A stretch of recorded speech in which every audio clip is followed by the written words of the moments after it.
কবে হবে Ghatal master plan? Ghatal master plan নিয়ে যখন শওকত বনাম নওশাদ রাজনৈতিক তরজা তুঙ্গে, সেই সময় ঘাটালের বন্যা পরিস্থিতি পরিদর্শনের ঘোষণা মুখ্যমন্ত্রীর। দলীয় সূত্রে খবর, মঙ্গলবার ঘাটালে আসছেন রাজ্যের মুখ্যমন্ত্রী মমতা বন্দ্যোপাধ্যায়।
এই প্রসঙ্গে আমরা কথা বলে নেব আমাদের প্রতিনিধি শান্তনু পানির সাথে।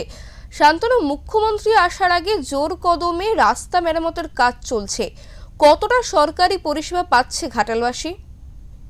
দেখো, সরকারি পরিষেবা কতটা ঘাটালবাসী পাচ্ছে সেটা যেমন একদিকে, অন্য একটা বিষয় সরকারি যে বিভিন্ন প্রকল্প রয়েছে সেই সুযোগ সুবিধা পাচ্ছে, কিন্তু বর্ষাকালে বৃষ্টি হলে ঘাটালের যে জল যন্ত্রণার ছবি, সেইখান থেকে কিন্তু সুযোগ সুবিধা অর্থাৎ যেই সরকারের পরিষেবা দেওয়ার কথা ছিল সেই পরিষেবা আদতেও তারা পাচ্ছেন না। অথচ মুখ্যমন্ত্রী আসছেন, এই ভিড়কেই প্রশাসন এবং দলীয় সূত্র এবং পুলিশ, এই যে তিনটি ব্যবস্থা, সেই তিন ব্যবস্থার পক্ষ থেকে রাস্তাঘাট একদিকে যখন গাছপালা রয়েছে সেইগুলোকে কেটে ফেলা হচ্ছে, অন্যদিকে যেখানে ডোব রয়েছে অর্থাৎ রাস্তার মধ্যে খুব বড় বড় গর্ত রয়েছে সেই গর্তগুলিকে বুঝিয়ে একেবারে ঝাঁ চকচকে করে তোলা হচ্ছে। তার কারণ কি? মুখ্যমন্ত্রী আসছেন না। মুখ্যমন্ত্রী আসলে তিনি যেন দেখতে পান যে একেবারে খুব সুন্দর পরিষ্কার পরিচ্ছন্ন রয়েছে, কিন্তু আদতে এই চিত্রটা কিন্তু ঘাটালের নয়। ঘাটালে দীর্ঘদিন ধরে বর্ষা চলছে, অর্থাৎ জুন মাসে শুরু হয়েছে, জুলাই মাস কেটে গিয়েছে, এখন আগস্ট মাস, তাওই প্রায় 40 দিন পার হতে চললো, এখনো কিন্তু যে জল যন্ত্রণার ছবি সেই ছবিটা এখনো পরিষ্কার হয়নি। তার কারণ জল এখনো জমে রয়েছে। স্বভাবতই মুখ্যমন্ত্রী ঘাটালে আসছেন না। মূলত যে আড়গোড়ার চাতাল অর্থাৎ ঘাটাল পৌরসভার যে 2 নম্বর ওয়ার্ড রয়েছে, ঘাটাল শহরে প্রবেশ করার একেবারে সম্মুখে যে পথ, সেই পথ কিন্তু রাজ্য সড়ক, আর সেই রাজ্য সড়কের উপরে বারবার জল উঠে যায়, যেখানে কিন্তু গাড়ি ঘোড়ার জায়গায় নৌকা চালাতে হয়। তো স্বভাবতই সেইখানে মুখ্যমন্ত্রী মমতা বন্দ্যোপাধ্যায় আসবেন। এর আগের বছরও যখন তিনি এসেছিলেন তখন ওই এলাকায় তিনি গিয়েছিলেন, পরিদর্শন করেছিলেন।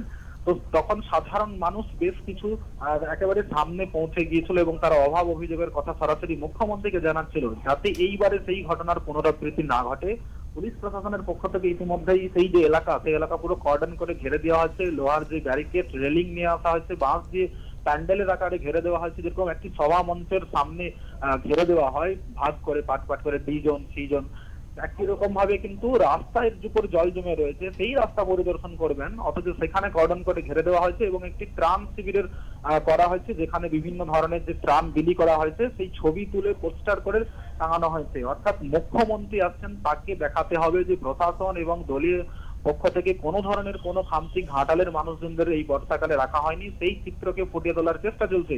অথচ যেখানে জল জমে রয়েছে বাস্তবে সেই জায়গায় কিন্তু এখনো প্রশাসনের আধিকারিকরা মাঝে মধ্যে গেলেও সুষ্ঠু স্বাভাবিক পরিবেশ ফিরিয়ে আনার জন্য কিন্তু কোনো উদ্যোগ গ্রহণ করতে পারেনি। এমনটাই কিন্তু বিজেপির যিনি বিধায়ক রয়েছেন শীতল কপাট, তিনি যেমন একদিকে বারবার অভিযোগ তুলেছেন, পোস্টারিং করেছেন এবং গ্রাম এলাকার মানুষও কিন্তু বলেছেন। তো এইবারে মুখ্যমন্ত্রী আজ বিকেলে আসছেন, খানাকুলে পরিদর্শন করে ঘাটালে আসবেন এবং সেখান থেকে মেদিনীপুর সার্কিট হাউসে গিয়ে রাত্রি যাপন করার পরে ঝাড়গ্রামে তার কাল পরশু প্রোগ্রাম রয়েছে। স্বভাবতই এখন দেখার বিষয় মুখ্যমন্ত্রী আসার পরে এলাকার মানুষরা কি জানায় বা মুখ্যমন্ত্রী সেই যে পরিদর্শন আড়গোড়া চাতাল, সেই চাতাল পরিদর্শন করে ঘাটালবাসীর উদ্দেশ্যে কি বার্তা দেয় সেদিকে এখন তাকিয়ে রয়েছে ঘাটালবাসী। সুবর্ণা, তোমাকে অনেক ধন্যবাদ শান্তনু।